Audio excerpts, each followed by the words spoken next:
Fuqia blerëse në Maqedoni është më e madhe se në shumë vende evropiane dhe në të gjitha vendet e rajonit, tha kryeministri Mickoski, duke u përgjigjur pyetjeve të gazetarëve për akuzat e opozitës se qytetarët po jetojnë më vështirë. Se водеше, би рекao, плитка кампања која што повторно беше демонтирана и повторно предпоставувам од опозицијата и дел од тие медиуми ќе жалат и ќе бидат разочарани зошто Македонија не е најслаба, туку е многу подобро од неколку земји на Европската Унија и би рекол од сите земји во регионот, кога станува збор за куповната моќ на граѓаните, и ако тоа се спореди со бројките од пред 3-4 години, ќе може да се забележи значаен напредок.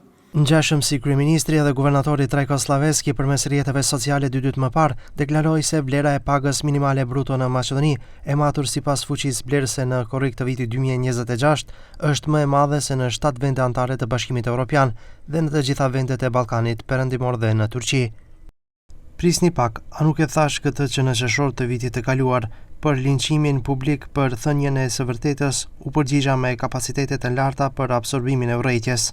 Por opozitarja LSDM ka qëndrimin e saj për këto të dhëna dhe qëndrimet e kryeministrit dhe guvernatorit. Guvernatori Slaveski dhe Mickoski le ta marrin atë tabelë në të cilën Mickoski vizaton dhe le ta prezantojnë statistikën e tyre para njerëzve që nuk mund të sigurojnë as buk fëmijëve të tyre. E pastaj le t'i ushqejnë me statistika. Populli nuk shikon statistika, populli shikon frigoriferin dhe kuletën.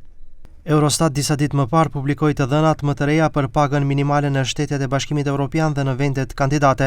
Sipas standardeve të fuqisë blerëse, përparimin më të madh në muajin korrik e kanë shënuar Maqedonia dhe Rumania, ku është regjistruar një rritje prej 8 vendeve, ndërsa pas tyre vjen Serbia me përparim prej 5 vendeve. Maqedonia me 1142 njësi të fuqisë blerëse është renditur para Maltës, Slovakisë, Hungarisë dhe Çekisë. Sipas së njëjtës analizë, nga janari deri në korrik të vitit 2026, Maqedonia ka shënuar rritjen më të madhe të pagës minimale ndër vendet e analizuara me 6.9%.